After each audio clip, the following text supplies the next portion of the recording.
Welcome, everybody, to another exciting episode of the Vinyl Community Guncles. This one especially exciting because we're ranking the top 5 albums of the Beatles according to each of us. So, our favorite 5 Beatles albums.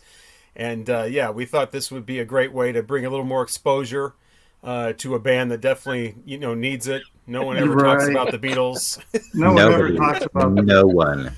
But we'd done like the Violent Femmes and so we thought we'd do a large group and hopefully everybody that's watching can feel included, and you've all heard the albums or at least know who the Beatles are or have heard the songs or whatever. So this is probably the most popular group ever. So it's not going to get any bigger than this. So let's just get right into it. Some rules first. We're doing the 13 official albums. We're doing the UK albums, so we're not doing Meet the Beatles or second album or something new or Beatles 65 or the early Beatles or even the Beatles story. We're just sticking to or the American help with the sitars, and we're doing the UK ones, even though I think most of us probably grew up. I know I did with the US ones, and those are so near and dear to my heart. I know the running order, I know the mixes and everything. But we're going to do the UK ones, the 13 official ones. Obviously, that leaves out the Past Masters and the Red and Blue album or whatever. We are going to include Magical Mystery Tour because that has been sort of a de facto official one. Richard is not because he's a maverick and he can't be tamed. Right. He can't be expected to be reined in. But yeah, the Magical Mystery Tour tracks have not been made part of the Past Masters, so it's its own. If you buy the Beatles box set with all the albums, Magical Mystery Tour is now a part of that. The English can admit when they make a mistake, and I think we should honor that. Magical Mystery Tour album, the best thing that Capitol ever did, right up there with Meet the Beatles, and some people would even say the American Rubber Soul. But these are all the English ones. And 13 albums in all. We're including Yellow Submarine, even though that's pretty much a compilation and only half the Beatles. But I don't think anybody's going to have that in their top 5 anyway. So let's get right to it. The Beatles. First of all, we are the Vinyl Community Guncles. I'm Robert Fithen, along with Craig from Craig's Vinyl Plethora, Richard from Calvin Wazoo, and ladies and gentlemen, the man who just celebrated his son's divorce, Mike from Hubtunes. What? That's not what I celebrated. Oh. I celebrated my daughter's wedding. Oops. Well, that's what the lamestream media was reporting, but I did my own research. Okay. So it's starting. Well, your review ought to be very reliable. Yes. Yeah, can't wait for the So their boy. first big hit was Last Train to Clarksville. Okay, I so love that. My favorite Beatles song. yeah, so I grew up with the Beatles. They were my second. Elvis, I guess, was first, and then Kiss, and then the Beatles. Beatles was when I was 9 years old. I was kind of late discovering the Beatles because I was listening to music when I was 3 and 4 and 5. I had record collection, but the Beatles. The thing with the Beatles is they were never at yard sales, which is where I got all my records from, because nobody was getting rid of their Beatles albums. And they were never on the compilations. They were never on, super hits of the 60s or whatever, because you're not going to license Beatles music. So, in order... And none of my family had Beatles albums. So I had to discover the Beatles pretty much on my own. And once I did, that's all I wanted to hear for probably 2 straight years of just Beatles, Beatles, Beatles, Beatles, Beatles. I was living in 1981 like it was 1964. I mean, Beatlemania was like huge in my room, and had that. I got the compilations first. I got the Rock and Roll Music Volume 1 and Volume 2, and then Real Music, which is something that Capitol put out in 1982. And it has an inner sleeve that has all of the U.S. albums on it. And that, oh, wow. I mean, I wanted it was a goal. I wanted every single one of them. Yeah. So every birthday, every Christmas, it was a few more. And so, have a whole history with the Beatles. And I have a video that I put together about a year and a half ago or something where I show all my Beatles goodies and cards and all kinds of stuff that I got over the years. But as far as the albums, like I said, I grew up with the US ones. Didn't get into the early UK ones until the CDs were released in '87, and then that's all you could get was the UK ones. Mm-hmm. So, this was it was easy to do the top 4. The fifth one was the one that kept like what's it going to be? And I finally decided that it would be Help. This is 1965. The other album that came out from the Beatles was Rubber Soul.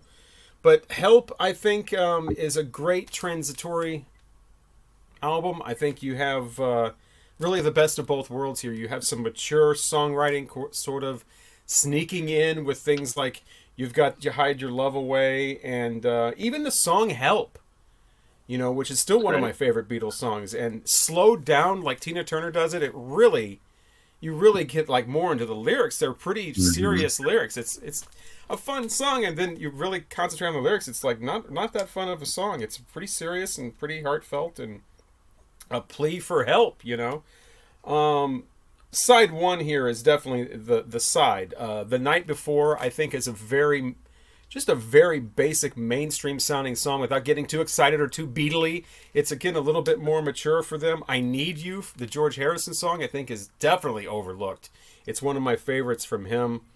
You're Going to Lose That Girl is the only Beatles song that I can think of that goes by two different names depending on if you have the US or the UK one. Because in the US it's You're Gonna Lose That Girl. In the UK it's You're Going to Lose That Girl. So anyway, I think that's the only time that happens. But yeah, 13 songs instead of the usual 14 on their albums. You have Ringo being Buck Owens for a song, Act Naturally. He gets to start a side. I think that's probably the only time Ringo starts a side. Yeah. You Like Me Too Much and Tell Me What You See are probably the low points on here. But Yesterday, I mean, talk about mature songwriting. That's a Paul McCartney song that, suddenly he's being recognized by people like Frank Sinatra as a serious songwriter, and he's being covered by Frank Sinatra. And I think Yesterday is actually the most covered song of all time. So, I mean, talk about mature songwriting. I've Just Seen a Face is on here. It's the song that starts off the U.S. Rubber Soul, but it actually was on the U.K. Help first. And it's just a brilliant album. Ticket to Ride, it's a great song as well. Nice single. And Dizzy Miss Lizzy. Just when you think they've gotten serious, then they end the album with just this ridiculous, fun song, Dizzy Miss Lizzy, this silly rhyming, and this guitar riff that remains consistent through the entire song. It never changes. It's the same riff over and over. So like I said, very much a variety of styles here. It's kind of, like I said, transitioning from one type of Beatles music to the next, and I think it's brilliant. I can't really say that any Beatles album is overlooked. Yeah. But I think that if there was one, it would be this one. No one ever talks about Help. And definitely this is the one you want. I mean, people can argue whether the Rubber Soul US or UK is the better one, or is Meet the Beatles better than With the Beatles. I think pretty much everybody agrees that the Help in the UK is better than the US one, with like 8 Beatles songs and a bunch of instrumentals. But the Beatles' Help is my number 5. Yeah, it's great. So I was 1978. I was given my first Beatles record, and it was, like you just said, Beatlemania in my room, in my head. It was everywhere. A Beatles book. If I saw a book about the Beatles, I picked it up. I read it. That book, The Beatles Forever. Forget who the author was, but man, I used to just sit and just read and look at pictures for hours and hours and hours. And then I moved to Chicago in 1980, and my best friend, his mom was from Germany, and I walked into his bedroom, and he had all these German pressings of Beatles albums. He had everything, all this Lennon stuff. He had McCartney stuff, just German pressings. They were pristine, and I was just head over heels for this band. Obviously, I'm not the only one. One of the greatest bands of all time. So when we chose this, I knew exactly. I was like, oh yeah, I know my top 5. And then I got to number 5, and I was thinking, okay, I actually had 3 that I was going to put at number 5, and one of them I eliminated, even though it has one of my favorite Beatles songs. And then I narrowed down the 2. And I was like, well, which one do I play more? And it was easy. And so actually it was, which one do I play less is going to be number 5, because the other one's now number 4. And people are going to, This is my number 5. Um, it's brilliant. It's a masterpiece. It's the songwriting is incredible. The musicianship is spectacular. Um, Jesus, I mean, it could be number 1 on everyone's list, on any given day. It's spectacular. John Lennon's "Come Together" is probably one of his best songs. Something. It's got the 2 best George Harrison songs that he's ever written, probably, with "Something" and "Here Comes the Sun." "I Want You," "She's So Heavy" is great. The second side with the big medley, awesome. It's awesome, but I don't play this record as much as the next 4 that are coming. So yeah, I put Abbey Road at number 5. And in the end, the love you take is equal to I the will never sing on this love channel. you make. You haven't yet. We've noticed. No, and I will never. Wow, my first exposure to the Beatles was with my sister. She was babysitting me, so I was like, I must have been around 6 years old. And the town where I was born, Midland, Michigan, didn't have a movie theater because the one that was in town burned down. Because back in those days, they let people smoke in the movie theater. But there was a really nice auditorium at one of the junior high schools, and she was babysitting me, and she took me she wanted to see this movie with one of her girlfriends, and the movie was Hard Day's Night. And I just remember that film and everything about it. It was like, this was really a fun thing. I thought this was very, very cool. She took me also to help. Same situation. She was, babysitting me.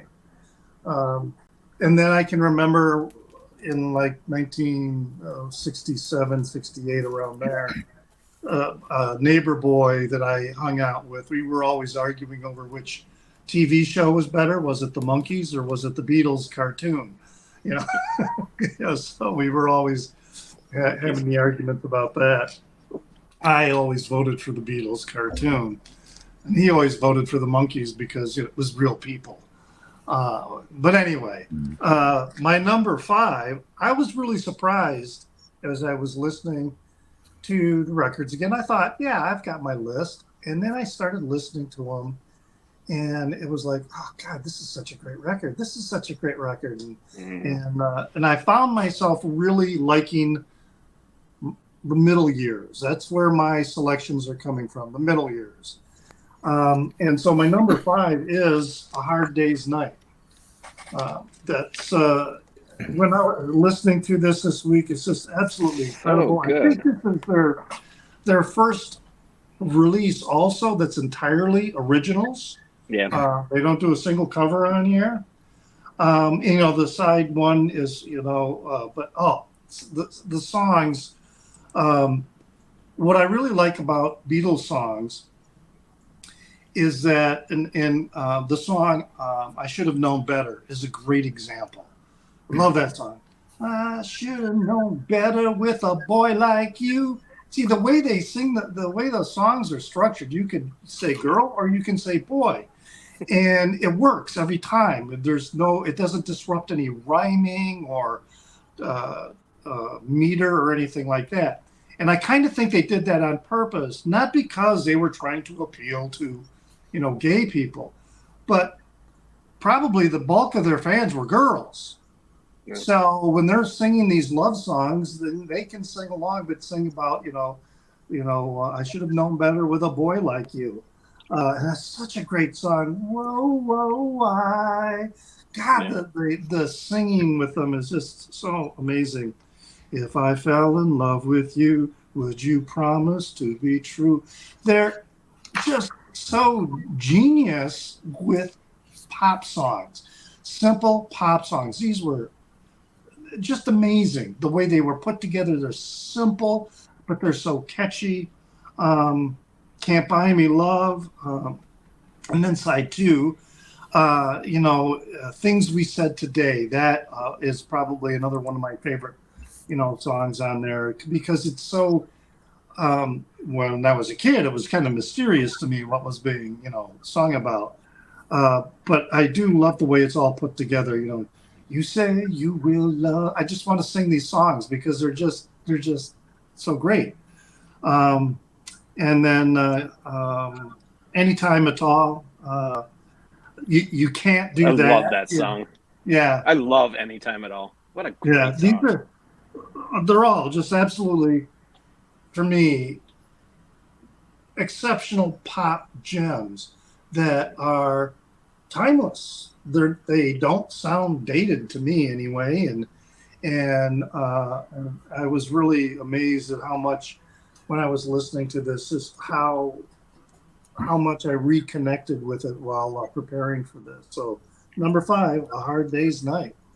I did that. I did that whole thing with 1965, where I listened to nothing but albums from 1965 for 2 months, and really did a deep dive because I was preparing myself, again, video plug for a top albums of 1965 New Year's Eve special, where I did this video that looked like an old TV show or whatever. And so I really did a deep dive into 1965 and was amazed how much further along the Beatles sounded than most everybody else. Rubber Soul, obviously, but also with Help. They just sounded like they were 2 steps beyond everybody else. Yeah. They were. Listening to all of that in context with the time really, because people could grow up now and be like, what's so great about the Beatles? Well, you have to listen in conjunction with everything else that was out at the time. Then you realize, oh, well, they were miles ahead of what. And I think A Hard Day's Night in '64 was another great example of that. And the movie and the movie's terrific. It holds up. It is a funny, clever, witty movie. It's really, really well done. Help doesn't hold up as much, the movie. Help is a terrible movie. I mean, Hard Day's Night is by far their best movie. Yeah, there's no doubt about that. Oh, it's me. Yes. Yeah. Hi, Craig. It's my turn. Hi, it's me. Okay, so Beatles. So my earliest memory is my brother had a cassette tape, and I mentioned this, like this was the first, and I think it might be the first that you had as well, Fithin. So Rock and Roll Music Volume 1. Yeah, we all bought that. My brother had the cassette tape, and I listened to it. I didn't really look for anything else or anything like that, and that didn't happen until I think it was either 8th grade or my freshman year.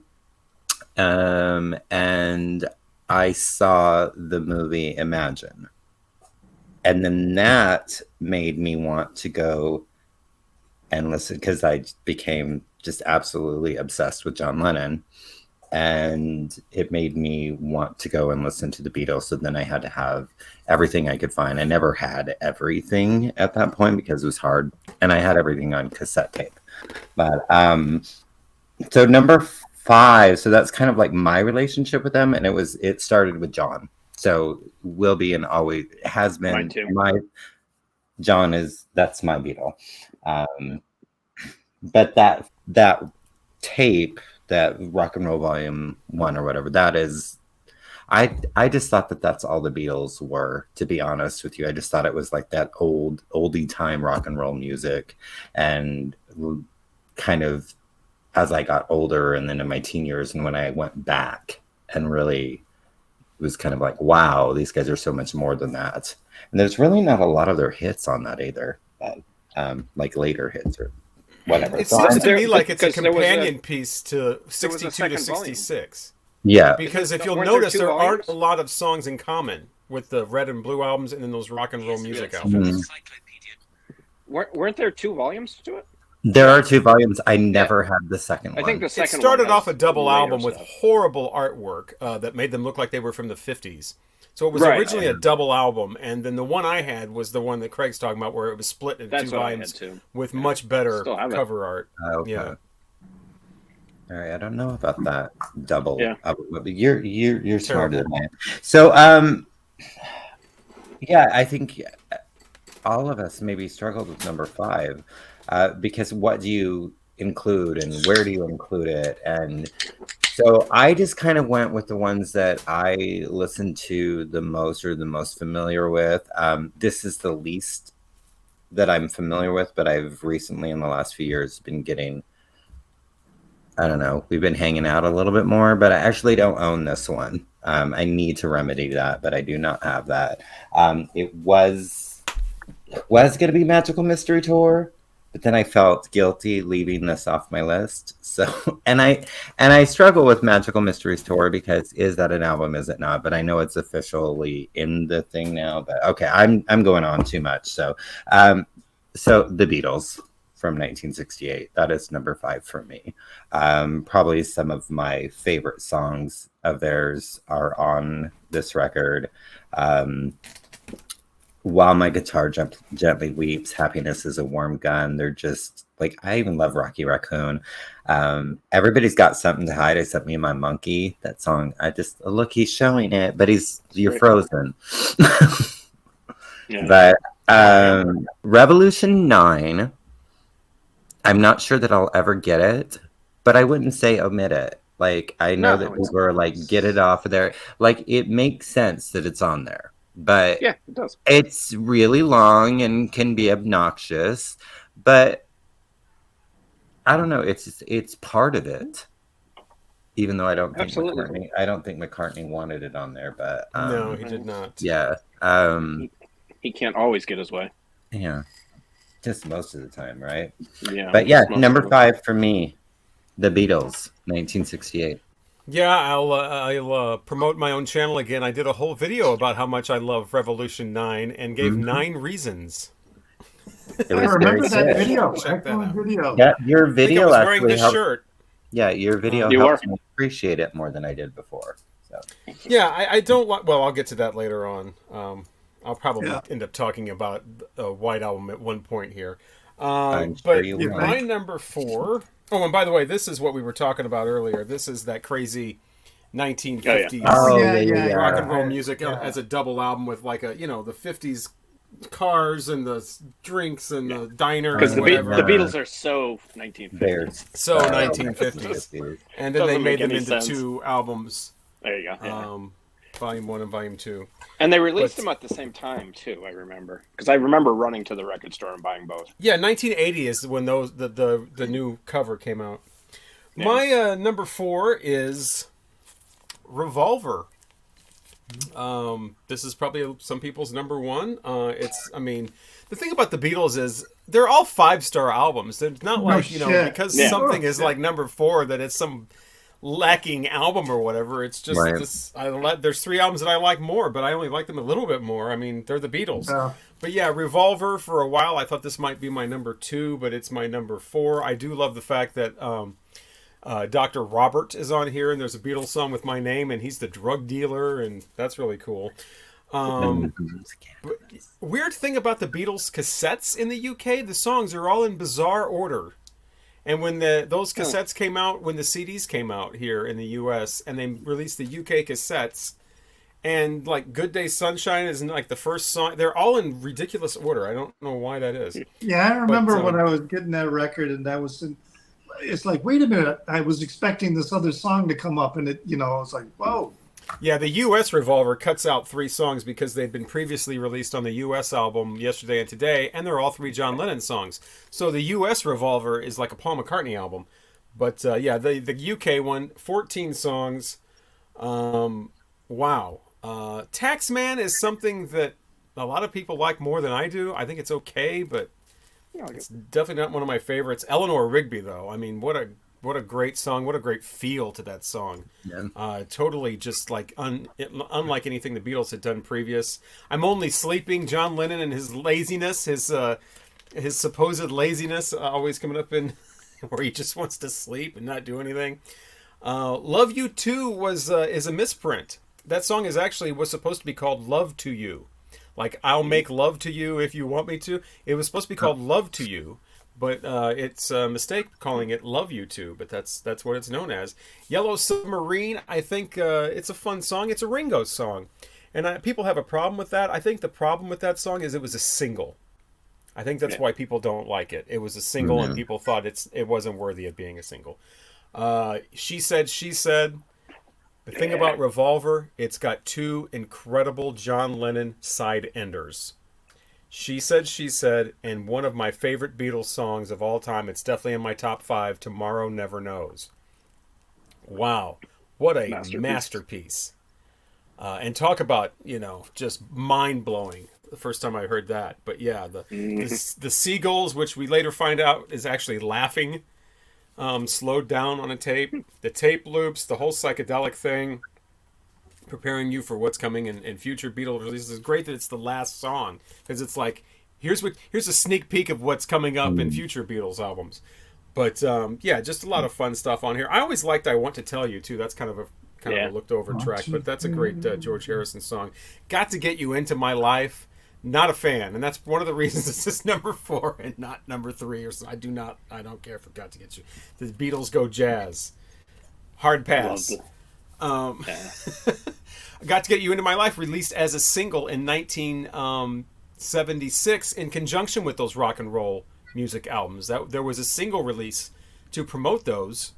And so it got played on the radio. It was never a single before. Yeah, I remember that. Got to Get You Into My Life was the A-side. Helter Skelter was the B-side. But yeah, so a lot of great stuff on here. For No One is a great, another one of those great melodic Paul McCartney ballads. Best pressing of this to get is this one. It is the 1970s German pressing with the Apple logo looking like that and the Apple label. You don't want to get the earlier German one with the blue label, the Odeon label. You want to get the 73 pressing of this German. It sounds incredible, and it's widely regarded, and I agree, as far as the ones I've heard, as the best pressing of Revolver. So that's my number 4. Well, my number 4 is Help. I love this record. This is a go-to for me. This is why Abbey Road ended up number 5. This was going to be my number 5, and I was like, what do I listen to more? And it's definitely Help by far. This is, everyone always says, oh, Rubber Soul is where their songwriting came, started to change and get more mature and everything. No, it got more mature on this record. There is some wonderful, wonderful John Lennon songs on here. I love the title track. Help is just a rockin' great plea for help. Another great Lennon lyric. The Night Before is awesome. That's one of my favorite early Beatles songs. What a great riff that is. It's just such a great song. You Gotta Hide Your Love Away. I mean, John Lennon's coming into his own right here on this record. I Need You is one of my favorite George Harrison songs. I love that little wah, wah. I just love that. It's such a great song. Another Girl I really like. You're Gonna Lose That Girl. Again, Lennon stepping up big time. Ticket to Ride. I mean, a classic. And then side 2, I mean, Act Naturally, it's a pretty decent Ringo song. I like the performance. I like It's Only Love, gorgeous. Tell Me What You See, I really like. I've Just Seen a Face and Yesterday. I mean, this is where the Beatles matured. And I adore this record. Absolutely adore it. And yeah, I play this all the time. So yeah, my number 4. Help. Yeah, I applied the same method to decide because I almost had a tie, and then Jesus, props. Totally. We can further continue to rip off the As It Should Be As channel. It Should Be. Yes. I have 2 Beatles ties. I should have shown those. Oh. But I started thinking about the 2 that was considering, and I did the same thing. Which one do I listen to the most? And when I did that, then the other contender for the number 4 position completely fell off my list, which may surprise some viewers, and I'm not including it in my list because of all. I said it was the middle era of the records, and this is a middle era record, but I'm not including it's they're all great, but this one just it's not the one. I don't listen to it very often, not like I used to. But anyway, number 4 for me is Rubber Soul. And I can remember the first time hearing this when I was a kid, and I loved it then. And then over the years, I have continued to really grow more. And of course, I grew up with the American release. When I was, well, hell, this was '65, so I was 7 years old, 8 years old, and but man, just there is a change with this record. There's something happening here, but you don't know what it is. Kind of situation with their music, and it was just as simple as a car ride with Bob Dylan, and smoking some weed, and that was pretty much kind of the factor that was kind of bringing them in. But some of these songs, What Goes On, they're all so good. Girl, now of course it's called Girl, and as I mentioned before, every time I sing it, it's like, I transpose and I say boy in there. When I do karaoke, I'll sing boy instead of girl. It's just, it works. In My Life, such a great retrospective. Wait, oh God, if I needed someone, Run for Your Life. Run for Your Life is one that Lennon kind of felt like he was just ripping a line from an Elvis song, and then he didn't even think that was such a good song, and it's a little on the, given what we later learned about Lennon and some of his relationships with women, the song is a little, but I still think a little it's still a cringy. good damn. Drive My Car, Norwegian Wood, Jesus, there's just all these, such great songs. So yeah, it's really hard to really differentiate between some of these albums, but Rubber Soul would have been probably my number one for a very, very long time, and just because of the connection going all the way. But hell, a lot of these albums I have connections going back to when, at the time of their release, and my sister or my brother, when they picked it up and I would be listening to it. So yeah, the mono version too, which I like the mono version for some reason better than the stereo one. The stereo one of that seems very, like A Hard Day's Night, the stereo seems to be thought out. Help, the stereo seems to be Beatles for Sale. It seems to make sense. We're going to... Rubber Soul, it just seems like they threw the stereo version together. Yeah. Vocals on the right channel, everything on, go. It's like, please me. It's like they reverted back 2 years to the way they used to do things. It just seems very... very, the mono's the way to go. Like a second thought, Please, in the comments, talk about how the Beatles hated... Yes, we know. We're moving on. What? The Beatles hated stereo, and oh my God, the mono version of everything is better. And okay. The mono version of Rubber Soul is better, and that's about where that ends. But yeah, definitely. Time for Craig's number 4. So number 4 for me is Revolver. So, yeah. I don't know. It's so good. I don't really I feel like you. Yeah, I think he's kind of like Robert said a lot, and that's great. Got to Get You Into My Life. I agree with you. That I do not like that song. Oh wow!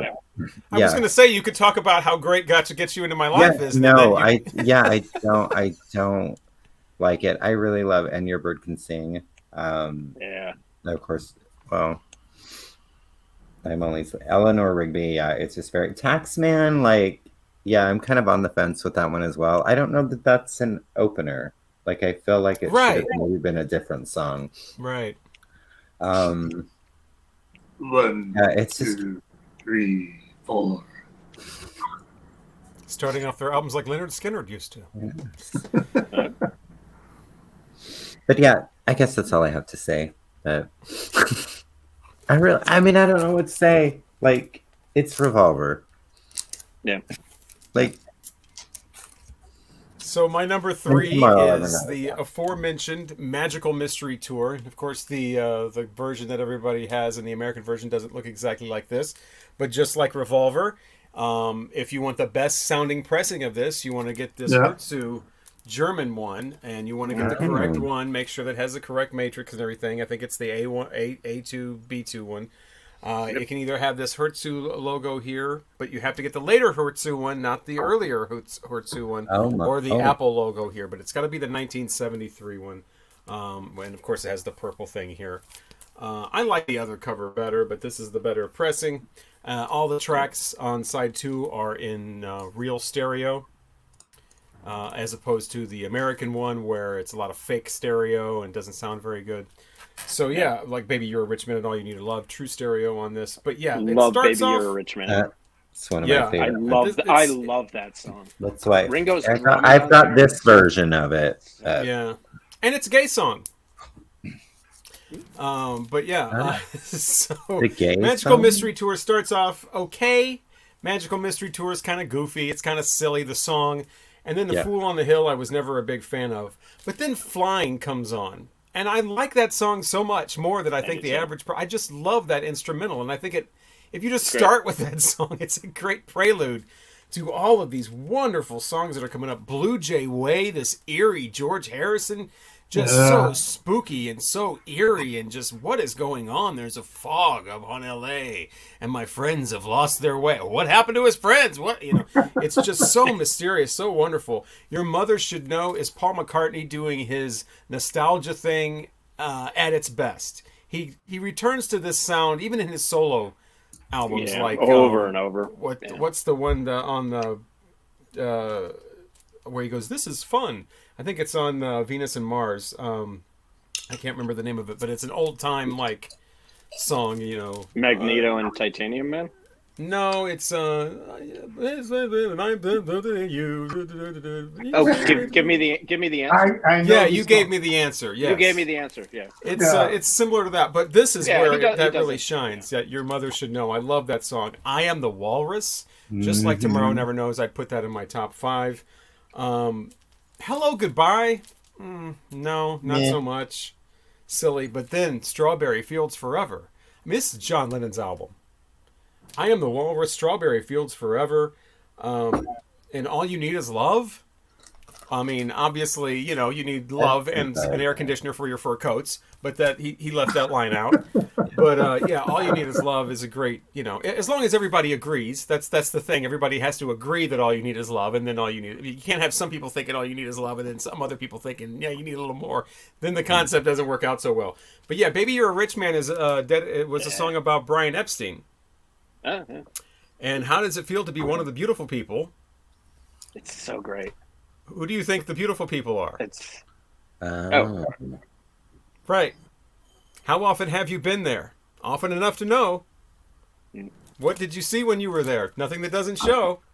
How does it feel to be one of the beautiful people? And he says, baby, drumming. If you listen to the fade out, he says, baby, you're a rich fag Jew. So, instead of rich man Jew. Damn. But yeah, really? He does. I'm gonna be listening to that later. Yeah. It's their best. It's their best psychedelic record. Yeah, and I love it. And it was started off in the UK as a double, as an EP, as a double 7-inch, and the side 2 songs were singles. And then Capitol, at the time, not later on, but at that time, cobbled everything together and made this incredible album. And even I think, was it Paul McCartney? Maybe it was George. It's probably Paul McCartney that actually said, "Yeah, we should have made that the album that Capitol made." So that was a good move by Capitol. It's the only good move Capitol made. Well, I like Meet the Beatles too, and some people would say the Capitol Rubber Soul's better. Penny Lane is okay, but it's all about the John songs on here and that Blue Jay Way, and even Flying and Your Mother Should Know. This is. With those songs, I mean, wow, the Beatles, Magical Mystery Tour, and the TV movie. No, not so much, but great music came from that. And since they did the TV movie, we have music videos to go along with that. Right, because the video for Fool on the Hill is actually pretty good, I think. Yeah. But what you said about love is all you need is love. It's interesting, Frank Zappa was saying the same thing. He believes that, yes, that's really all we need. But the problem is you're not ever going to get everybody really buying into that. There's always going to be somebody who's thinking out, just for themselves. Right, yeah. And that's why it's, that would be the best way to live, but it's probably not going to happen. It's a fantasy, but it's a nice fantasy, and music's escapism. So Yeah. Yes, and of course they did that with that TV show that was all around the world, where you had the entire world via satellite watching, and a love written in all these different languages, and just a star-studded cast. Bands, Stones coming together with. Everybody was there. Now all you need is hate. If you want to get Twitter or YouTube followers, or you want to become a millionaire by doing podcasts, all you need is hate. Yeah. Hate is all you need. You certainly don't need talent. You don't need intelligence. You just need hate. So they missed it by that much. Well, my number 3. Oh wait, yeah, it's me. Yeah. My number 3 is the White Album. It's great. It's my Japanese pressing. It sounds really, really good. If people say it's bloated, I don't think it's bloated. It's every song is important. It's just fantastic. I mean, opening up with Back in the USSR, it's great. Dear Prudence, just spectacular song. Glass Onion, I love Glass Onion. Wild Honey Pie, can you leave it off? You could, but you know what? It's there, and it fits, and it works. I love Bungalow Bill, and While My Guitar Gently Weeps. You got they weren't all in the studio at the same time making this, and Clapton just happened to be sitting around, so he puts on one of his best guitar solos he's ever done, probably. Happiness is a Warm Gun, Martha, My Dear. I'm so tired, I mean, your blues, Jesus, that guitar work on Your Blues. Everybody's got something to hide. Sexy Sadie, Savory Truffle, another great George Harrison song. I love that groove. George Harrison was so underrated, and just at this point, he's writing masterpieces. Between While My Guitar Gently Weeps and Savory Truffle on here. I love Revolution #1. I think it's great. I love the slowed down version of it. It's really, really good. I'm going with the White Album as my number 3. Ditto for number 3. I also love the posters. Everyone put those posters on their walls when they got that album, didn't they? The 4 individual. Everybody I knew had them up on their walls. I didn't have the poster in mind. More on that later. Shit. I'm sorry, Robert. I might have extra posters if you want to hang them. Well, I have them now. Okay. Yeah, I have them now with this one, but the copy that I had, because when I traded my collection for CDs, my White Album, got traded along with it, and I'm sure I didn't keep the posters with it because I had them all hung up, and they were probably torn because of the thumbtack holes and and all that kind of stuff. But yeah, this album, I always found the discussion that I would hear from time to time with people about saying that there's a great album hidden inside this morass. No, it's right. It's right in your face. Yeah, it's like I mean, side 1 is definitely a solid rock and roll album, but you see, each side to me just has this different character. And I love Revolution #9 because, at that time, I wouldn't say the Beatles were necessarily the first to do that kind of song because there were some other bands at that time. This might predate bands like Henry Cow and some of the others that were doing that kind of far out stuff. But there was a lot of that going on at that time. And the slowed down version of Revolution that they do on that, I always liked it better than the other one that was released. The single, But yeah, it's just in some of the songs, Julia is just it's heartbreaking, filled with angst. It's almost like this is like that first solo album that he did, where it was all the Gestalt and rage therapy or whatever. But Piggies, oh man, I love Piggies. Blackbird. Always loved that song, and for years and years and years, I had no idea what it was about.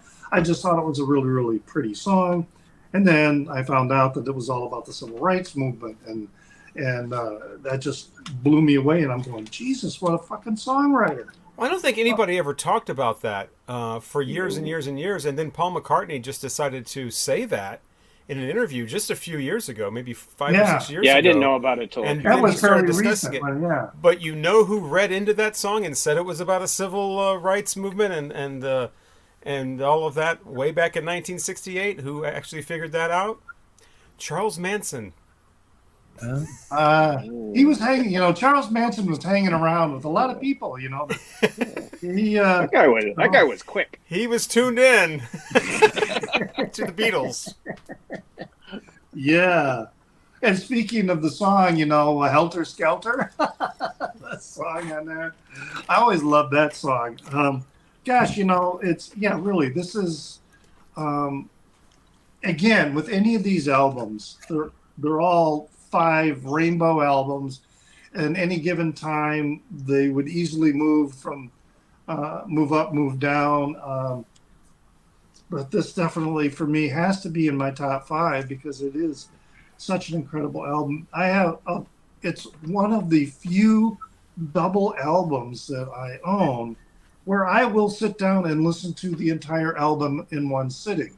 Other double albums I have, I'll listen to one record or I'll listen to the other record, just because I might be in the mood for whatever's on it. But yeah, this one is one of the few that I do. When I put it on, it's from beginning to end, just an amazing trip. And then the closing song, Good Night. I just love that. Yours is numbered, right? What number is it? Oh God, what is that? 9,084,027. They didn't. Oh, wow, so your number first mine. number's a 9. Wow. I don't think I've ever seen one like that. Woo. Yeah. What's your number 2, Robert? Oh, No, do it. Are it's you to just Craig skipping me? first. Oh, Thank it's you. Craig. What's your No. number 2? It No, takes him my a number- while to get What's your warm. number He's got to 3, get. Craig? My number 3 doesn't matter. I just, it's not important. Just go ahead, 15. Now, all right. Okay, my number 2 is Yellow Submarine. That's my Dang. number 3. It's not. I'm not. I know. Okay. Rubber Soul. So good. Norwegian Wood is like, I don't know why, but that's way up there and like one of my favorite songs of theirs. It's great. So good. Michelle, she's my belle. She's all right. Nowhere Man. It's just really, really good.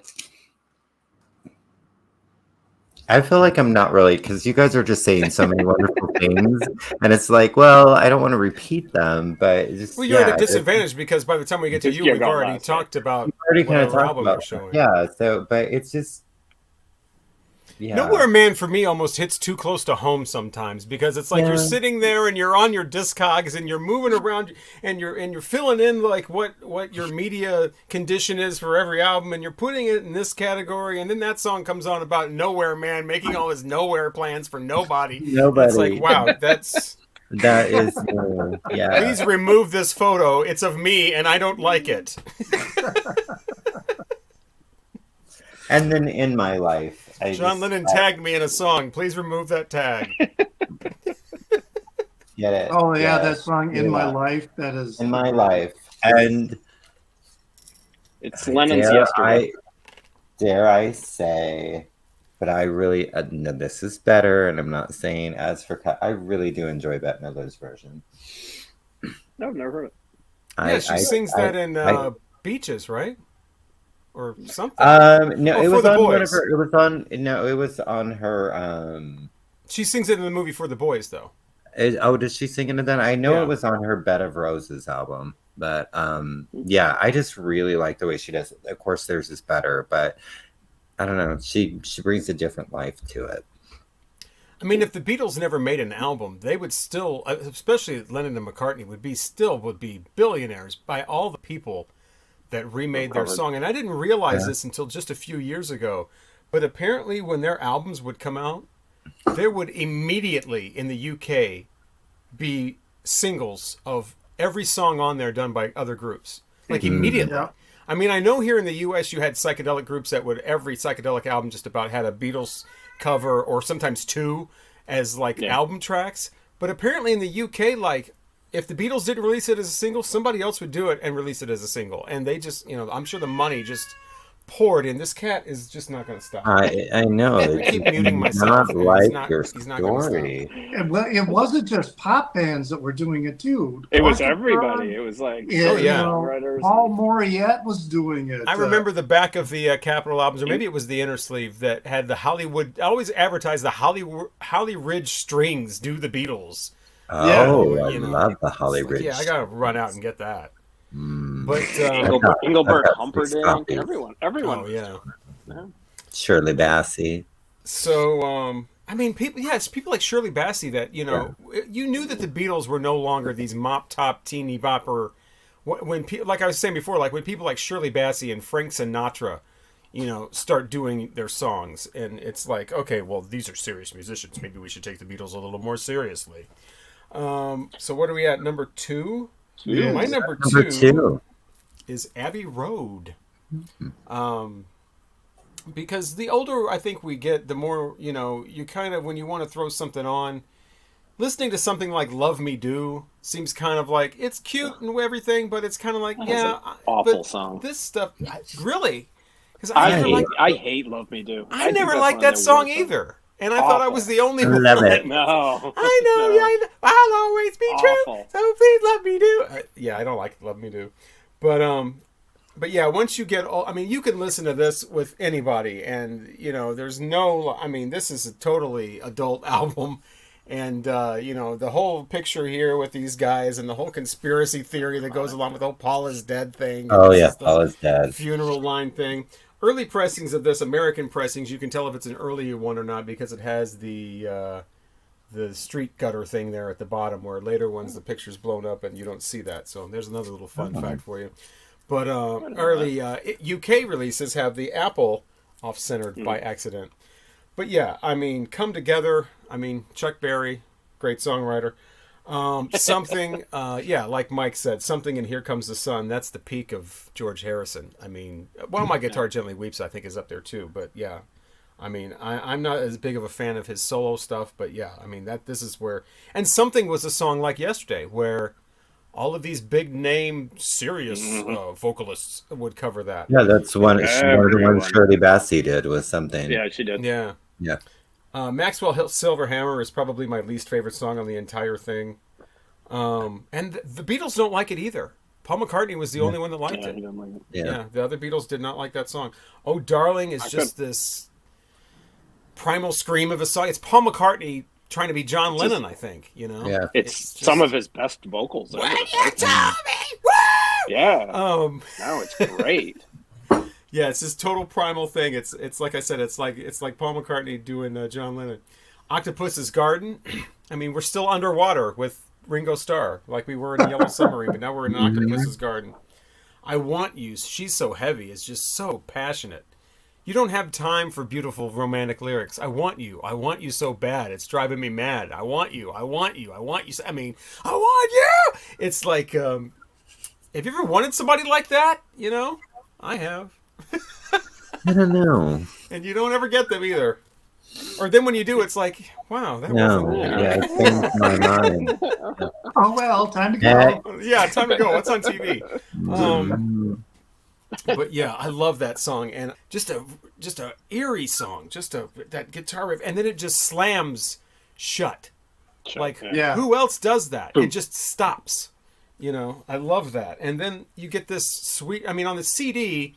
Obviously it just goes right into it, but on the record or the tape, you have to flip it over to hear the relief of that and this just beautiful, beginning of Here Comes the Sun.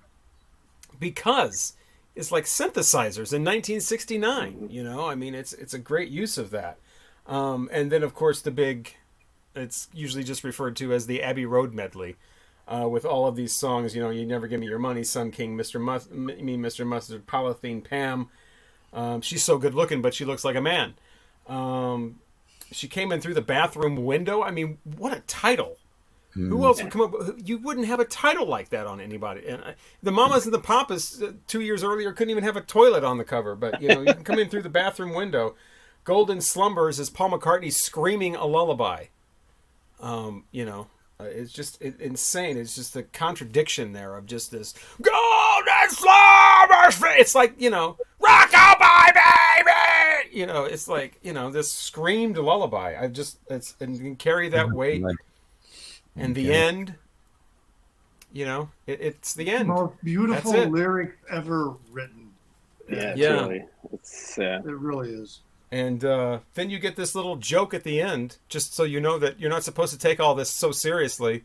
You get this little, which was apparent, you know, as the story goes, a total accident with Her Majesty. It was originally supposed to be somewhere like before Mean Mr. Mustard, and they cut it out and weren't going to use it, and just stuck it on the end of the reel. And That's then perfect. it ended up being this perfect ending, this little joke ending to this album. So and they're done. What a great album! What a great experience, and very mature Beatles. They look mature. That's a great way to go out. I mean, obviously, Let It Be was released after this, but you know, if recorded before it. So at the chronology there, it's like, which do you go with? What the public heard last, or what the Beatles played last? So, but yeah, I mean, brilliant. That's my number 2. I think it's got McCartney's best vocal performances on it. Yeah, of his career. His vocals have never been better than on that record. They've certainly never been more rock and roll, you know. Yeah. My number 2 is remember, we're doing our favorites. We're not ranking their best. And number 2 is their best record, and that's Revolver.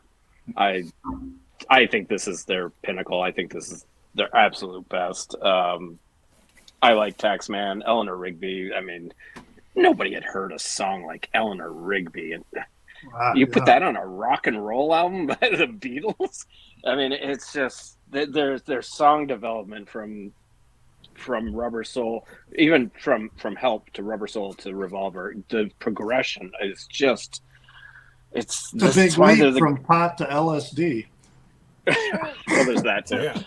But it's just the song progression is just so interesting to watch and listen to, and it's why they're probably the greatest band ever. You know, I'm Only Sleeping, Lennon's masterpiece. I love that. Here, There, and Everywhere is my favorite Paul McCartney ballad. I think, listen to that song. Listen to his vocals. His performance is unreal. Here, There, and Everywhere. You can keep Let It Be. You can keep Hey Jude. I even Yesterday. I prefer Here, There, and Everywhere. Well, it is unreal because his vocal is double tracked. Jesus. God, you take the fun out of everything. She said. Great song. I mean, you're like, what the hell is that? Can you imagine hearing She said for the first time? Unreal. Good Day Sunshine. Yeah, it's probably not my favorite song on the record, but I love the bass work. Paul McCartney's bass line, that bass riff on Good Day Sunshine is awesome. And Your Bird Can Sing has always been one of my favorite songs on the record. For No One, just great song. Dr. Robert, I Want to Tell You, a great Harrison song again, just kind of lost in the record, but it's so good. Got to Get You Into My Life. Wait, which one did you not like? Good Day Sunshine or Got to Get You Into My Life? Got to Get You Into My Life. Oh, okay. Yeah, okay. Yeah, I get that. And Tomorrow Never Knows. Just great. The classic artwork. As a kid, I always loved this the photograph on the back. I thought they were so cool. I was like, man, these dudes are the fucking greatest. I mean, they're all wearing these funky sunglasses, and Lennon's kind of debuting his, glasses look. And I just remember as a kid, just like looking at, just reading, what a great record. I think it's their best record, but it's my number 2. Excellent record. Yeah, that speaking of the recording of that their what's it called? ADT recording, where it's that whole vocal thing there. The process of that was done for Revolver, like one of the first albums, or maybe the Oh, first really? album that was done for, and it's still going on decades later. But that was the Isn't that debut of amazing? that type of vocal recording. Yeah. Well, I was really surprised when I decided this was my number two. That's a great album, but I didn't think I loved it that much, and I really, really, really, really do. And that is Help. Yeah. This side one is perfect. It is a perfect side. With Help, The Night Before, you've got to, one of my favorite songs, You've Got to Hide Your Love Away, Yeah. I Need You, Another Girl, You're Going to Lose That Girl, You're Going to Lose That Girl, and Ticket to Ride, which is another one of my very favorite songs. Side two, I think Ringo's song "Act Naturally" is really good. It's wonderful. But the rest of the songs are just as great as the first side. It's Only Love, You Like Me Too Much. Tell Me What You See. I've just seen a face. I mean, it just the pace of the song even just works really well with that. And then, of course, you've got Yesterday. And, yeah, Dizzy Miss Lizzy. It's like, it is a great closer, but it is the only song that is not Act Naturally, that's Ringo covering a song. So they've got two covers on here.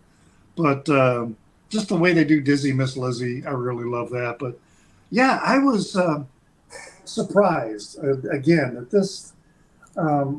I just love the songs, the harmonizing, and the stories that are going into it. Again, I have to repeat, they created, the Beatles, when you talk about the best bands of the 60s, you have to take the Beatles out of the mix because they are just in a category entirely their own. If you're going to talk about the best records and the best singles and the best songs, of the 1960s, you just have to say, excluding the Beatles, because, hey, they wrote the book. I think I did that too when we did the countdown of the singles and albums of like 1967. Yeah. Exactly. Yeah, not including the Beatles because out. that's goes There's without no saying. way you can, Yeah. forget it. Then that's all we're going to talk about. They really were a class of their own. They really did.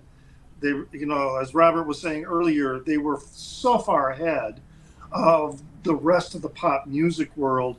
The pop music that they wrote, hands down, I'll probably piss off some people, but the Beach Boys don't even come close. Oh my God, especially when you listen to 1965. The Beach Boys Today album just sounds like some silly little record compared to Help and Rubber Soul. And Beach Boys put out the second album that year too, and I can't remember what it is. But yeah, I listened to all that stuff, and like the Beach Boys and the Beatles in competition with each other, that's laughable. Yeah. Yeah, it's just different categories. Yeah, Help. Yeah, I don't. Hard Day's Night. I remember that film, and I watched it recently too. I can't remember a thing about this movie, although I know I went to see it with my sister when I was like 6 or. Well, they're all apparently high in it, and they've all got red eyes. And it's in color. So it's important. I was going to say it's important it's in color. So I probably didn't notice that. Ringo has a ring, and there's these people trying. It's some sort of thing that these people are trying to get, and they're trying to get the ring off his finger, and they're going to cut his finger off. In the photo. So yeah, that's the big ring. There. But yeah, that's my number two. Just the songs are just, side one is perfect. It really is. I thought you guys were going to make fun of me for having it in my top 5. I had it at number 5 too. I thought, and I went back between Help and A Hard Day's Night, because A Hard Day's Night is, like Richard was saying, is such a step, forward with them too. But I went with Help, because that is such a, like I said, that is such a mature album for that time. Mm-hmm. Honestly, I'm sorry, but even like Beatles for Sale, again, like the progression of their songwriting was so interesting to see it grow. Beatles for Yeah. Sale has some great songs on it. You know, Yeah. I mean, they yeah, all of them. I mean, Yeah, they know. do. that's It's right, really Craig. not a bad one, but okie dokie. Number two for me. So, yeah, these are probably the most played, my number two and number one. But Hard Day's Night. So when I went through that whole, oh, I'm John Lennon is Lord Savior. I got to learn everything going back. So then what the same friend that I watched Imagine with, I watched Hard Day's Night, and just I need to. It's been so many years since I've seen it. I need to watch it again. But I love pretty much every song. I saw it in the theater a couple of years ago. They were showing it Oh, here in yeah, Chicago in the theater. It was great. Place was packed. I don't know. And I love her. I remember like in the movie, I remember hearing that song and just Yeah. something about it was just like, this is so wonderful. And then I Should Have Known Better, Can't Buy Me Love. It's a great cover too. Yeah, it's an awesome cover. Yes. Which the Capitol compilation Real Music is one of the only places you can get the stereo version of I Should Have Known Better without the harmonica mistake. Really? There you go. There you go, Larry. Well, Robert knows more than we should know. And if we're ever stranded on I a desert really island, it'll hope come in that- really handy. That'll be Yeah. perfect. So my number one is no surprise, No. with the Beatles. My number one is the Beatles, and mine is 0473842. At least this one. I have several. Yeah, I got have this several. one. I have the white vinyl one. I have the 1960, and I have a 1971 version, and I have the one that I originally got. I got Revolver and the Beatles White Album the same day. It was September 25th, 1982. Wow. And it was I was at Co-op Records, and it was my birthday. That's why. Oh well, maybe it wasn't the 25th. It was sometime around then. It was around my birthday, my 10th birthday, and I was given $20, and I got Help, Revolver, and the White Album the same day. And of course, you're like, $20, 3 albums. Well, Help and Revolver were new, but the White Album was used, and the White Album was $4.99, and it. Well, one of the reasons it was $4.99, it was probably should have been more like $7.99 or $8.99 because it's a double. And I remember new it was $14.99. Is it a top loader? Was it a top loader? No, it was an American one. It's okay. actually framed. That's why I'm not showing it. It's back there on a frame on the wall, and it was not a gatefold because somebody had cut it or ripped it or something, and both records were put inside the same sleeve. And yeah, it was just a mess. And that was my first White Album. So you'd mentioned posters and postcards. Yeah, not only did it have none of that, it didn't even have the second part of the gatefold. So that was my first White Album with Co-op Records inner sleeves. And so, yeah, no, I still don't have a UK White Album. I don't either. All of my White Albums are US, even the white vinyl one. So I don't have a top-loading UK one, but yeah, and I think that the one that was ripped in half is actually an earlier number than this. But yeah, wow. I mean, I still remember the first time I heard that. I remember being just scared. It was scary because it's 1982. We're in the middle of the Cold War. Russia is apparently evil and is going to destroy all of us and kill us all with a nuclear bomb. And the very first song is called "Back in the USSR." So even something as innocent, and I think that was sort of like their poke at the Beach Boys. Yeah. With that song. But to me, it sounded frightening because it's about the USSR and about all these Russian references. But yeah, Richard was talking about all four sides being differently. I think every song is different. I think I read somewhere that was their intention, to make each song, no two songs are alike. You start off with this Beach Boys thing called "Back in the USSR," and then you go into this primal, "Your blues, I'm lonely, I want to die," just gut wrenching stuff. Then I mean, "I'm so tired" is kind of like that, but it's more of like a fatigued kind of, "Oh my God, I'm so tired." I heard the word Get "git" up and fix myself a drink. for the first time in that song. I didn't know what a git was, but Sir Walter Raleigh is apparently one. But yeah, I mean, just incredible. And then you get ridiculous stuff like "Birthday." What other band has a birthday song? And I had originally heard that song not by the Beatles, but by the Rock of Fire Explosion and their cover. Does anybody remember who the Rock of Fire Explosion is? They were the house band at Showbiz Pizza, and their lead singer was a gorilla. I believe there was also a bear that played tambourine. They were that what is it, anatomical or whatever, amorphic or whatever band, and I have the records. I should have got it out. I have the records. Like the Banana Splits? No, that you went to this pizza place and they were this like robotic, mechanical group, and the gorilla was the lead singer, and they did all kinds of. They did a Beatles medley and they did "Birthday." Oh. So whoever programmed them or was in charge was obviously a big Beatles fan. But I actually heard their version of that before I heard the Beatles. And like I said, I did a whole video on Revolution 9. You can't take this and make it a single album. I'm going to take the best tracks and make the perfect. You can't do that because then it's no longer the White Album. Because Revolution 9, Wild Honey Pie, things like that wouldn't go on another album. Because then that would be, why are they taking up space? But when you've got a double album, that's the point of a double album, is you can just sprawl and do things that you would not do on a single album. So it doesn't make sense to say... That's what it's for. Let's take this off, because that's the first one anybody wants to take off. Well, first of all, let's just get Revolution 9 off there. That's obvious. It's not obvious. I remember hearing that song. It's the most frightening Beatles song there is. It's disturbing in reality ways. I mean, it literally has the heartbeat of a fetus that would later become a miscarriage. I mean, even the most evil heavy metal bands don't have that on their album.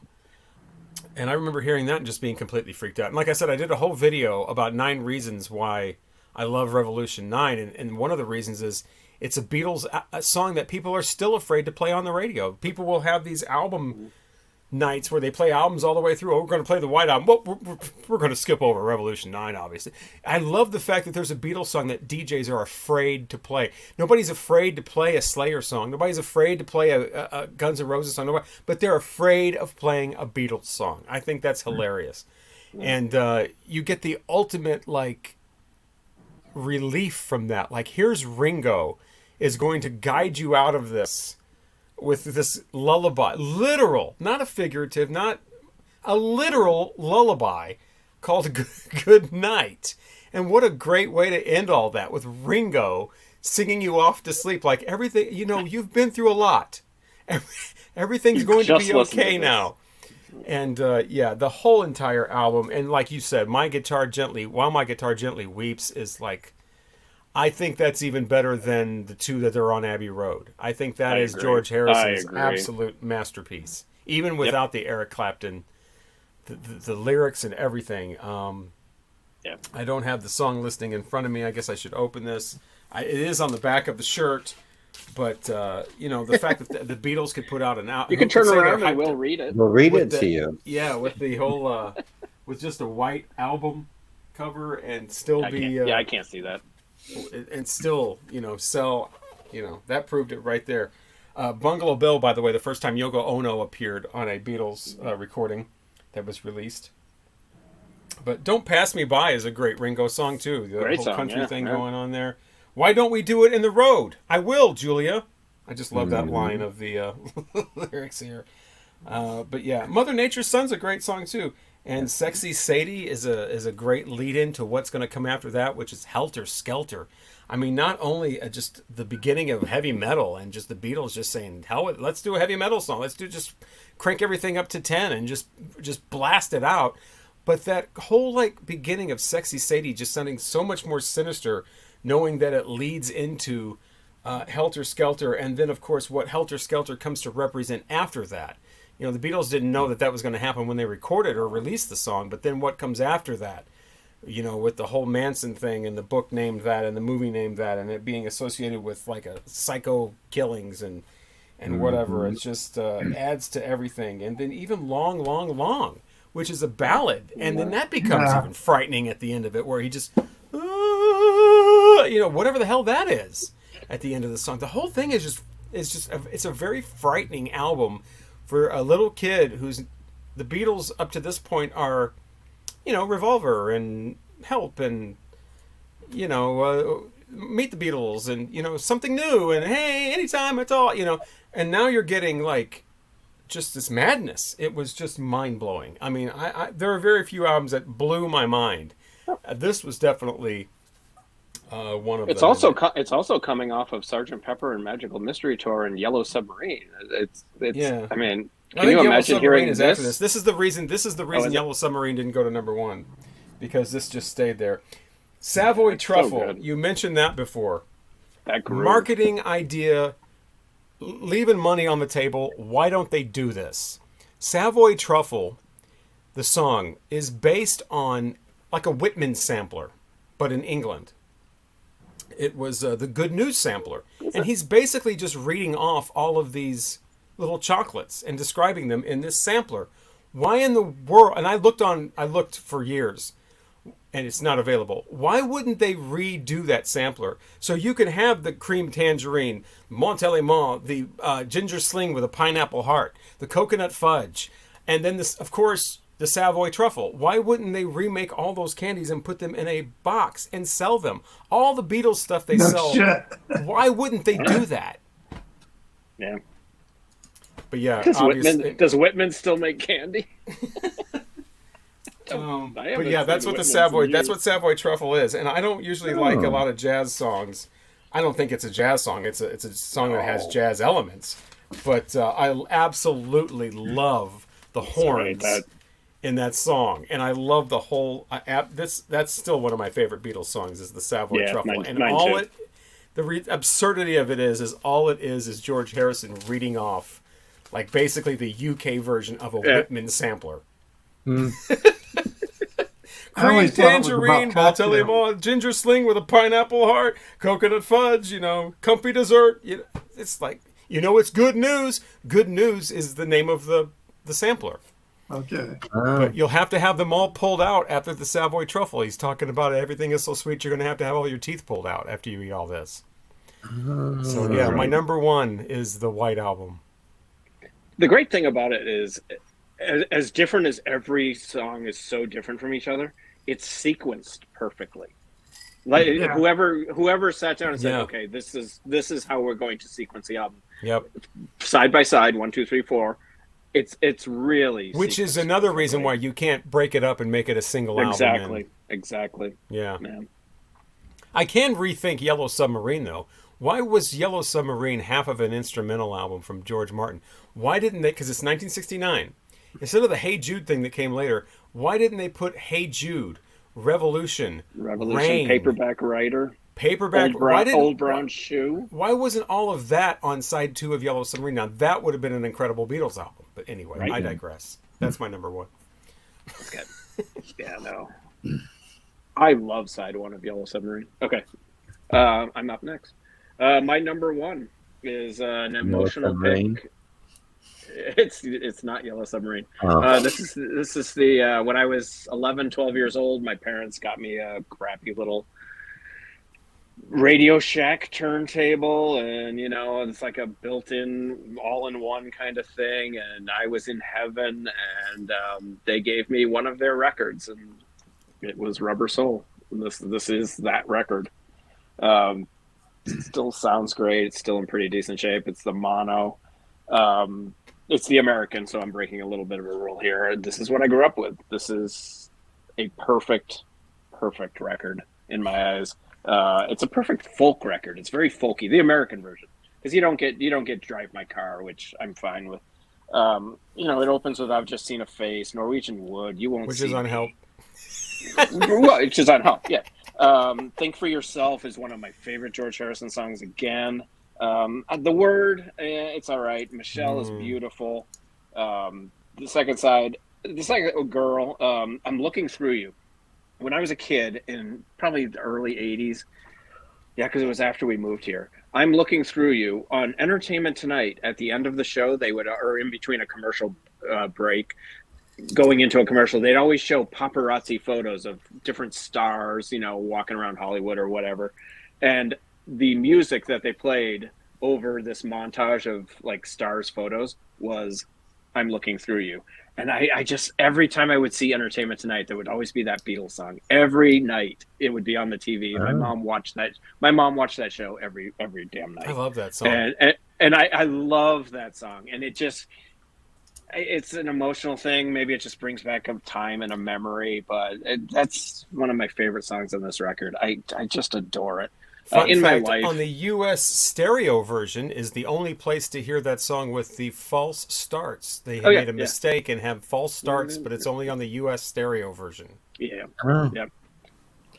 In My Life is Lennon's answer to Yesterday, and it works, and it's great. It's beautiful.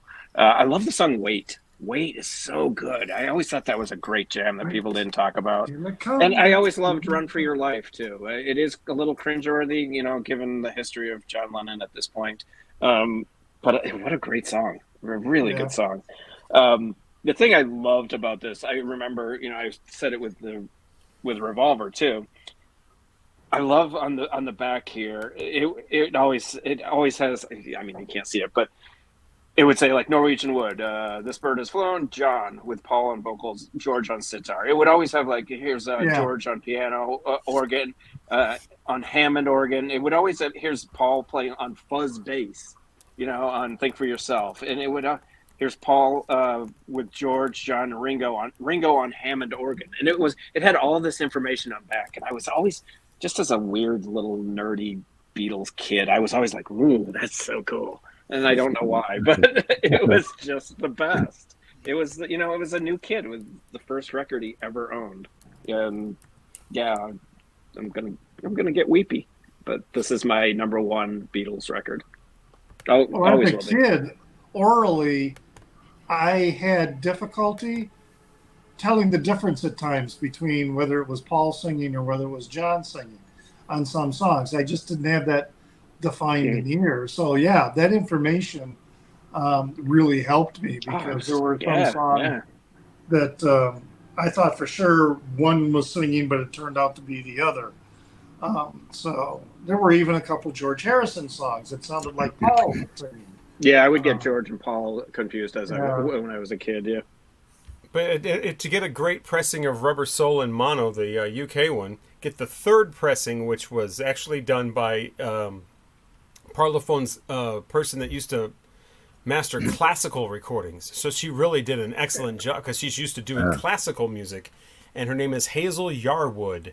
And she actually mastered the third pressing in the UK of Rubber Soul. And it just sounds, it sounds meticulous. It sounds a little different than...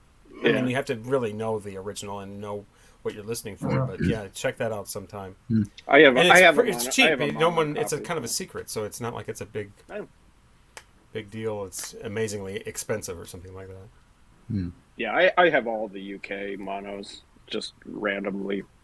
I never bought the box. I just ended up just collecting them over the years. Well, this is like from 1966, so I mean. I don't have that. I have a later one. Yeah, I don't have that.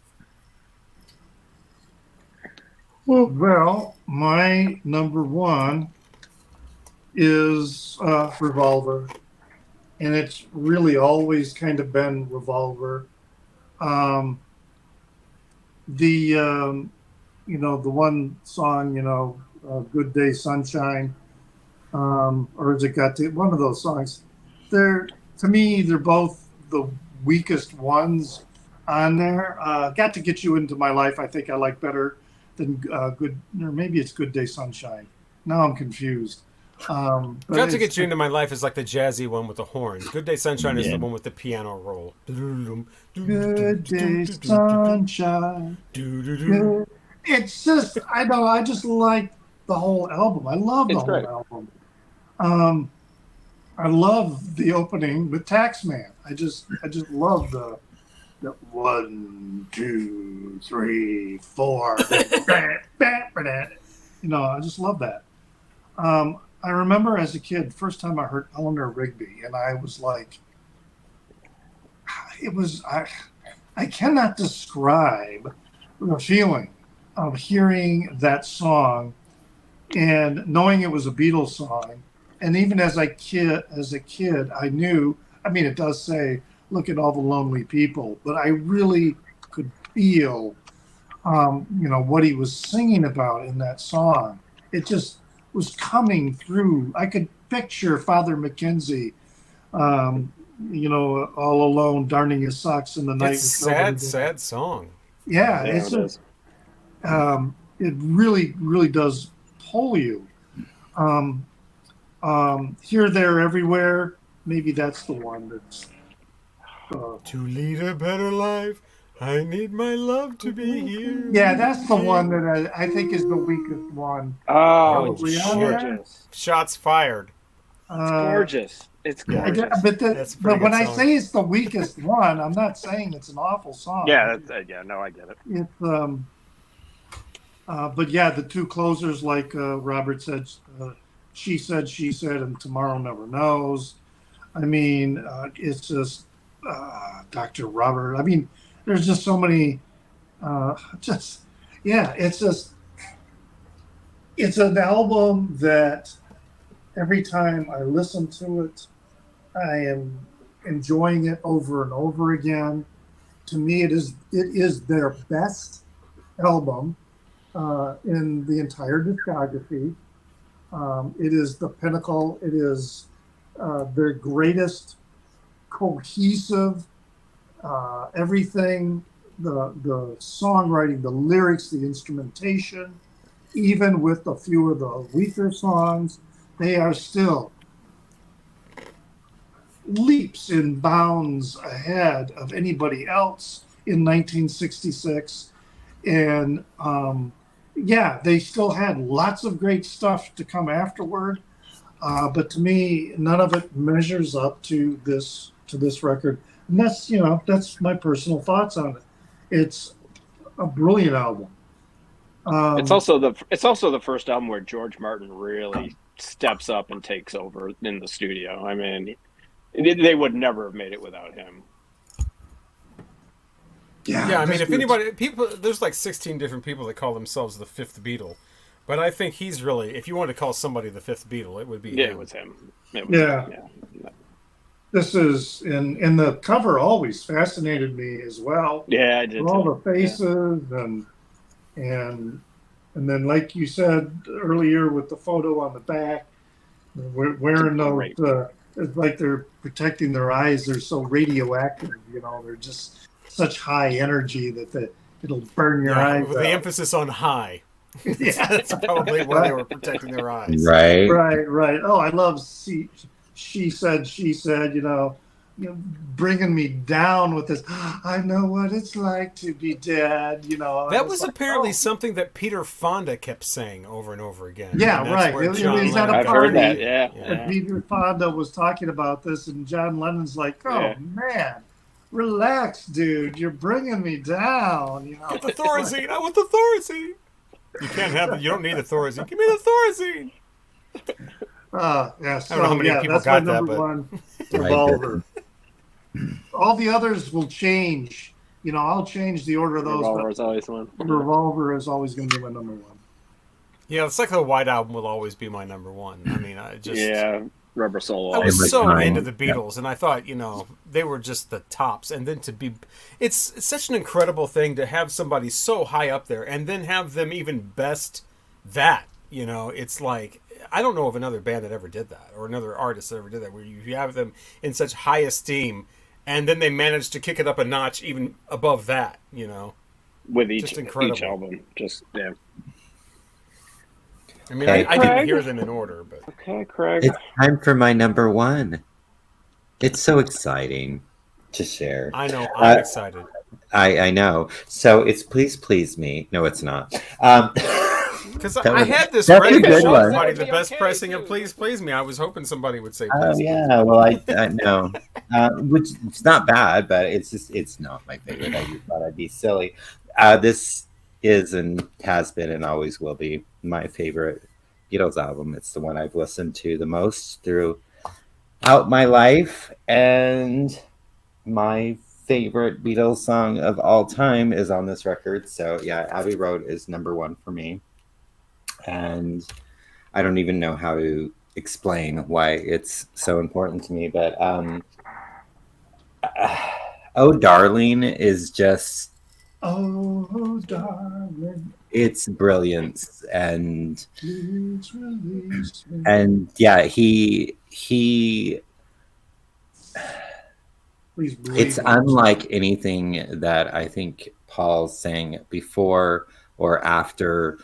It is the best he sounded vocally. I was reading about that as well, and kind of how he sang the song for like an entire week and just kept singing it and singing it because he wanted to sound like raspy and like not like he was doing a show, basically, like he had been performing all week and then recorded the song. I was just reading that earlier. And I love the whole medley thing at the end. It's just, and I Want You, She's So Heavy. I mean, oh, I actually like Maxwell Silverhammer, but Yeah, but you like that Nick Cave murder songs. I mean, that's right in your wheelhouse. it is. I like people being murdered. You know, Right. it's like, you know, me and Danny After Dark, we like murder. I don't just. I do It's too. because I think what I Recommend like about it- Maxwell Silverhammer to Danny After Dark, by the way, if she has not heard that song. Okay, I will check with her. She will probably dig it. I think what I like about stuff like that is it sounds so freaking happy, and Yeah. it's not. No, oh no, bang bang, now your head is dead, smashed, whatever. It's not happy, and I love songs that sound really, really happy. And if you pay attention to the lyrics, they are not. They're Very dark. miserable or dark and murdery, and yeah. But yeah, Oh Darling is just, you know, I do. I'm attracted to more of John's songs, but yeah, Me too. there's something about that particular song, and again, how he sounds on it. Yeah. And He sounds like John. You know, I think. Yeah. He's Yeah. trying, I he's, think that he's might trying to be out what. John with those Yeah. primal, like, screaming, you Mhm. know. Because can you imagine somebody telling Paul McCartney at that time that, you know, I don't need you anymore? Right. He would be like, really? Okay, well, I'm going to go to woman number 87 over here then, because, you know, I've got like a whole line of girls waiting for me outside my house at any given time. Any moment now. So Yeah. there you have it. Our Yeah, top there you have five. it, our top Nice. 5 Beatles albums. Great And job. you know, I noticed that none of us picked anything Yeah. pre-Help with the exception of A Hard Day's Night. And I'm wondering if that's the reason for that is because we're all Americans. And I know for myself, it was all about Meet the Beatles and Beatles 65. And hearing with the Beatles, with the Yeah. Beatles especially, sounds so lacking because there's no I Want to Hold Your Hand. There's no I Saw Her Standing There. It's just all of those other songs with that almost the same cover art. Yeah. And Yeah. Meet the Beatles just blows that away. And I don't really listen to With the Beatles that much, or the Please Please Me album. The Please Please Me, similar in the U.S., they had Introducing the Beatles, and then later on Songs and Stories of the Beatles, which was primarily the same track listing. But the early Beatles was the Capitol album that came out in '65 that had all those Please Please Me and, Yeah. you know, Twist and Shout. Something and New. all I that. remember the album Something New from when I was a kid. And Something really new, and the loving way it. that those just sound so energetic and all that with that little touch of reverb that Capitol put on there. Yeah, I wonder if that's the reason, you know. And the same thing with Beatles 65 and I don't know that I've ever heard versus any of those. Beatles for There's Sale. just so many covers Well- that one. It's like what we were saying before we started recording. I was listening to the second album. Yeah. What a great sounding record, too. I mean, not only are the Yeah, songs Beatles for phenomenal. Sale has got but- so many covers on it. You know, I mean, it's a Yeah, it good does. record, but Well, so does the Beatles' second album. I mean, that's basically the It's reason mostly that covers. Yeah, it's mostly that was covers. put out. Is Meet the Beatles is basically with the Beatles without all those Motown covers Yeah. because they didn't want the Beatles to sound like imitators in the U.S. Okay, And, they're coming after us. Uh-oh. Okay. Because, well, no, they're coming after us because nobody mentioned Sgt. Pepper's Lonely Hearts I Club was Band. just Let's going be to say honest. that. That's Yeah. why the police are coming out. The Beatles police are on their way.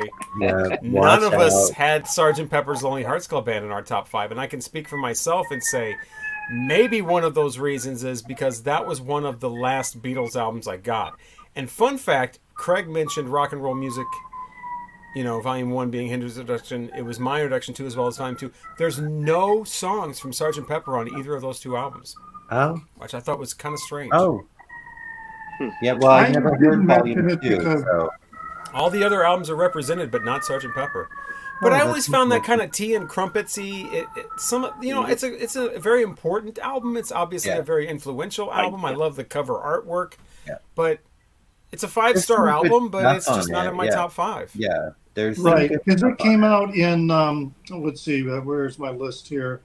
1967. So I'm 9 years old, June 1st.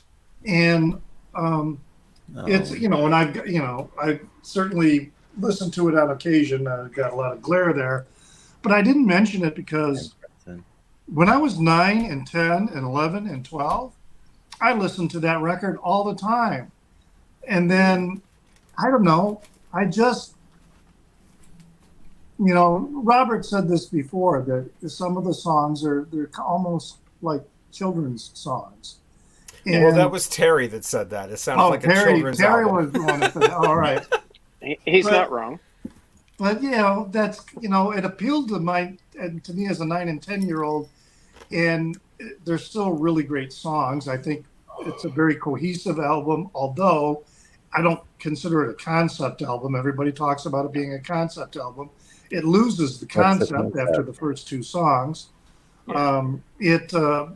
But it's got some really great songs and there's really great recording, that is going on with it. But yeah, it just to me it's not as adventurous as everybody makes Magical it Mystery out to Tour? be. Yeah, I think it's adventurous. It's just not as rock and roll to me. I love She's Leaving Home. I absolutely love Being for the Benefit of Mr. Kite.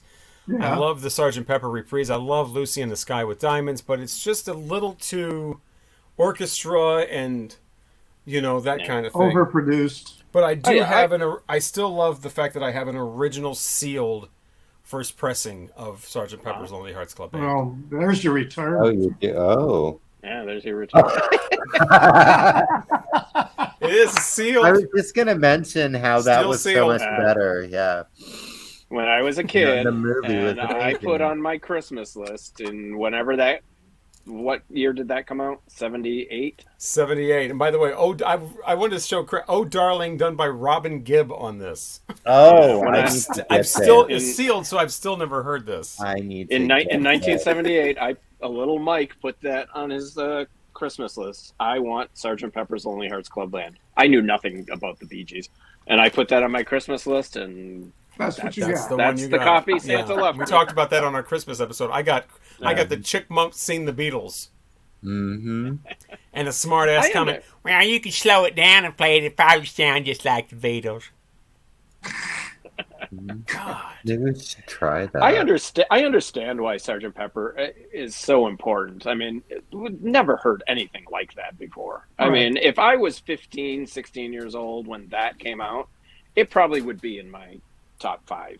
It must have been mind-blowing to hear that for the first time.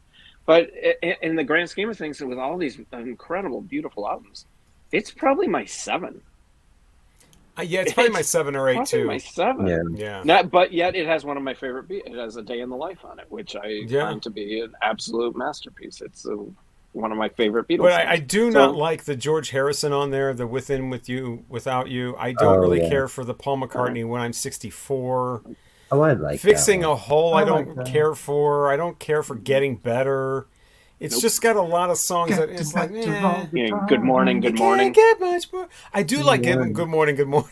Do you? with the crazy rooster and Yeah, the, the rooster goes chickens crazy. and whatever's at the end of it. Yeah. I do like that one. Good morning. I get it. I get why it's so No, it's important. super but- important, super influential. But as far as like you guys were kept talking about, how you're ranking your albums by ones you would throw on and listen to it. It's not my go-to. I haven't listened to Sgt. Pepper's in probably 15 years. Yeah. No, I didn't even listen to it for this because I knew it when wouldn't. all the hoopla was going on, when it was remixed or whatever, and that was probably the last time I listened to it.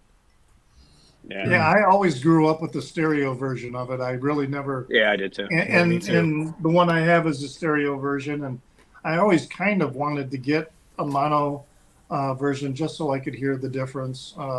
There are differences. I don't. Yeah, that's huge. The She's Leaving Home is, I think, a faster. Lucy in the Sky with Diamonds, the vocal is flanged. There's a tape error at the beginning of the Sgt. Pepper reprise. So there's all kinds of little differences. And of course, the big difference with the UK version, the originals, is it had that inner groove that if you didn't have an automatic turntable and your needle just kept spinning it had that never to see any other, never to see any other, never to see any other. And then when you played it backwards, it supposedly said "fuck me like a Superman." Fuck me like a Superman. Fuck me like a Superman. Is that like fuck me like a ride Superman. you like a hurricane?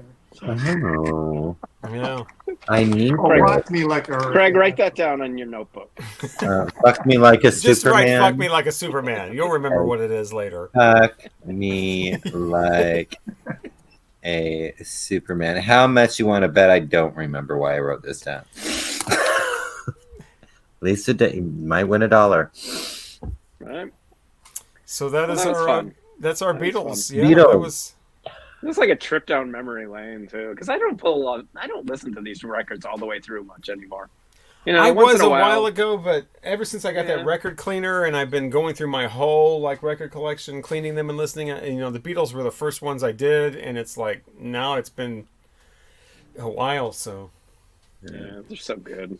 And that's one thing I was through this last week or whatever is I don't listen to them as much as I should. I definitely don't should really listen. I don't know used to. if how long it's been since you've listened to it, or if anybody's ever listened to it. But the rock and roll music compilations, they get blasted. They are incredible, and the sound quality on those, I have remastered by George Martin in 1976. These, right? Sound absolutely incredible. Really? The only weird thing is the channels are reversed. So what used to come out of the right speaker is now going to come out of your left speaker and vice versa. But Twist and Shout, what a great way to kick off an album as opposed to ending it. And just brilliant. I love those. I mean, it's a soft spot because it's my first Beatles albums. I haven't listened to those since I was. I need to get volume two. They're incredible.